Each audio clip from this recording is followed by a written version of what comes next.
Okay, so what happened here was as the bathroom was being renovated, the client leaned into the wall. And you can actually, it's hard to tell from the video, but it actually like dips quite significantly right in this region here compared to the remainder of the patch. Okay, so that's what started this whole big conundrum. Okay, so we scraped this out, and then what ended up happening was where the drywall, pieces of drywall meet was bubbling significantly. So we decided to just cut the whole piece of tape out, and as we were cutting it out, so came some of the paint.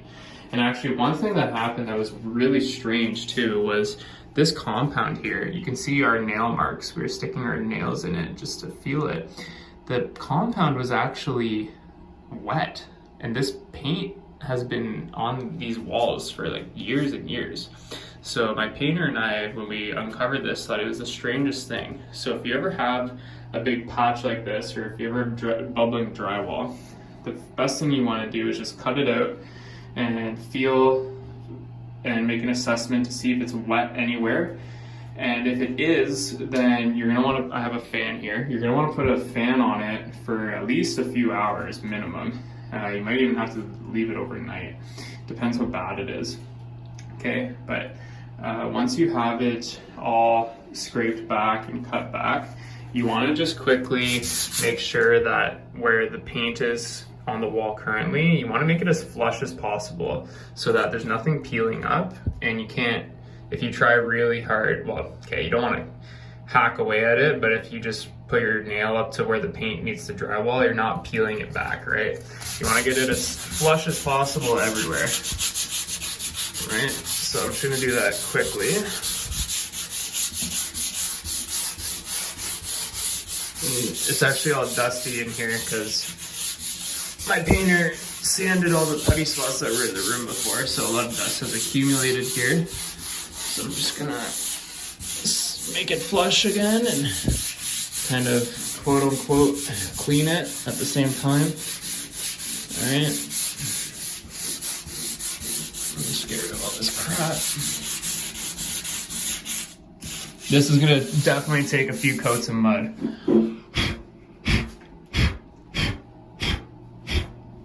Okay, so I just got rid of as much dust as I could. Really, I should be wearing a respirator right now as I do this, but otherwise I wouldn't be able to communicate as effectively. So now that that's all cut back, it's nice and flush, this is ready to put some compound on. Okay, so the next thing you want to do when you have a big patch like this, and especially when the brown drywall paper is exposed, you want to oil prime it. And the reason is when you just put compound, drywall compound, over the brown drywall paper, there is a logical reason and it escapes me at the moment, but more likely than not, it's going to bubble. Okay, so to prevent it from bubbling, this is a trick one of my painters showed me when I actually started my painting business years and years ago. Okay, so what we're gonna do is we're gonna oil prime all of this. All right, so it's oil prime now. So I'm just gonna turn this fan on, plug it in, and then I will resume with the skimming once the oil primer is 100% dry. No room for error here. You gotta make sure anytime you're recoating something, whether it's been primed or painted or puttied or whatever, 110% it's gotta be dry. Right, so I'll come back to this when it's dry in probably a couple hours, hour and a half. All right, so the oil primer is dry, and now I'm going to skim this, okay? So I've actually already put the mesh tape on the drywall seam. Yeah, you can see it all the way along there. And I didn't bother putting it here yet because remember I said this is a huge gap? You can see here, you can see it now, right? So I'm gonna have to wait until that's built up a bit after some putty. So I'm gonna use sheetrock 20 because I want this to be dry for me tomorrow when I work on it. So yeah, let me mix up some putty and I will get to it. All right, so I'm about to skim this massive I don't even know what you want to call it. We'll call it a conundrum. So the sheetrock 20 here, it's about the consistency of mayonnaise. Probably could have added a little bit more powder, but that's okay. This gives me a little bit more working time just because of how big of a patch it is. So what I'm gonna do is, because this is really concaved and depressed, I'm just gonna fill this first, right? Like I can almost stick my finger into the drywall, right? So I gotta build up some layers before I can even mesh tape this. So I'm gonna start there. Okay, it's gonna be really, the putty's gonna fly everywhere because it's so watery, but I'm just gonna build this up. It's not gonna be pretty. It'll be pretty after the second or third skim.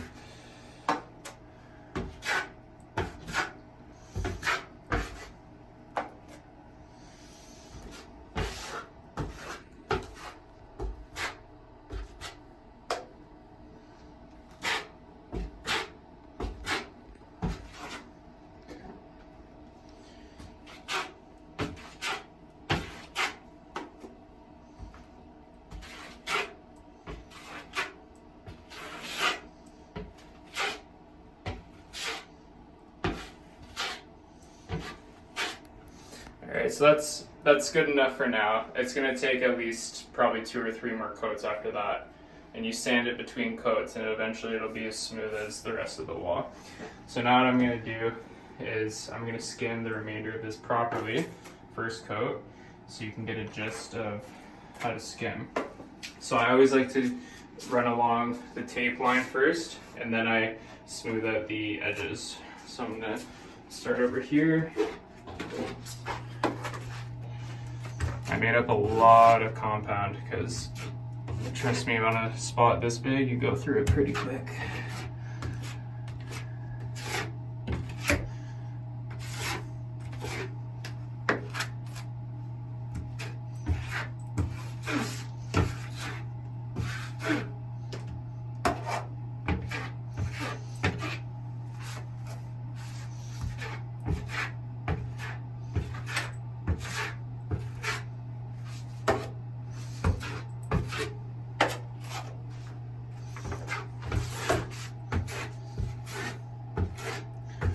So, like ogres and onions, skim coats have layers.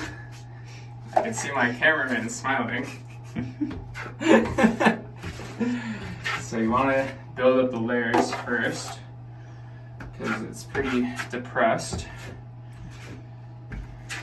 And then, okay, so now that I've got a decent layer going, what I'm going to do is I'm going to now finish skimming the remainder here where there's paint and then the exposed drywall. So now I'm going to work towards getting it all flush with everything. Okay, so I'll start over here. And what I'm going to do, you'll see, is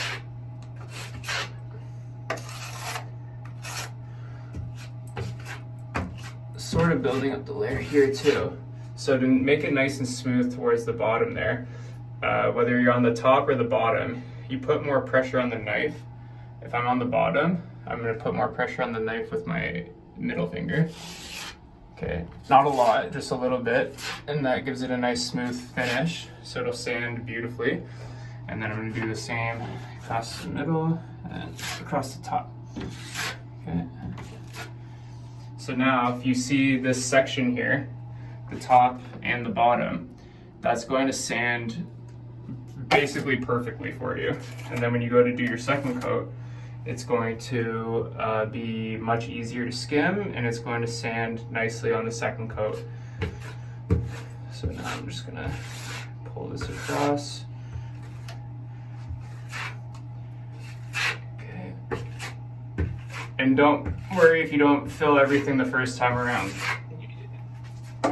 The reason is, if it's a big spot like this, it's just gonna eat up the compound.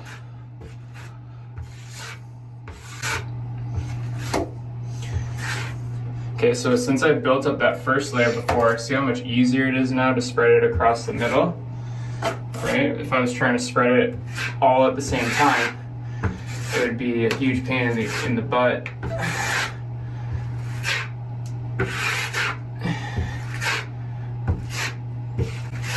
Okay, that's nice and smooth.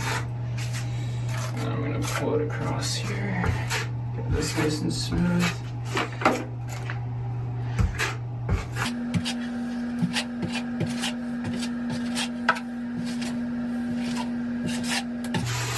Right, so if you look, there are no hard edges, right? I've skimmed the putty right into the wall.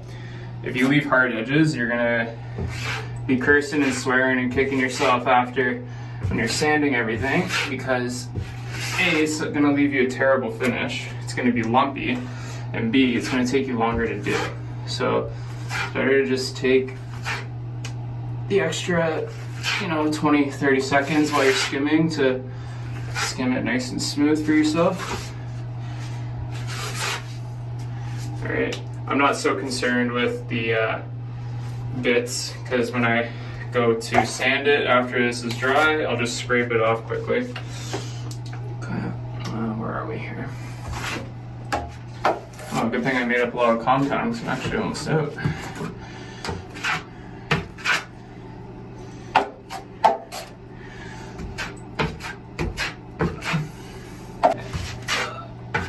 Okay, now towards the end.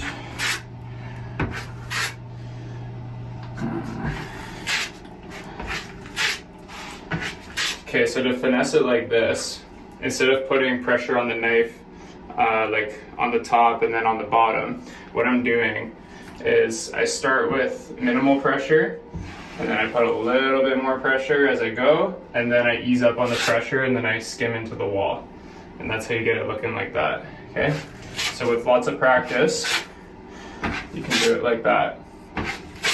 Now, I wouldn't say do that for the whole way across. Ideally, it's more so if like you're working in an awkward space or out of a corner, or just for whatever reason you can't do that like solid technique. So I would say this is a decent first coat, and more to come after it's dry. Thanks for watching, everyone. I hope you learned something new and gained value from that. Feel free to check us out on social media at Altona Painting on Facebook and Instagram to see some of our most recently completed projects. Also, check out our website altonapainting.com to see our full portfolio and learn more about us. If you're in the Greater Toronto area and you're looking for a painter who values quality and professionalism, hit us up. Or if you know someone who is looking for a painter, pass our name along. Lastly, thank you so much for watching, and subscribe to the channel if you want to see more instructional painting videos.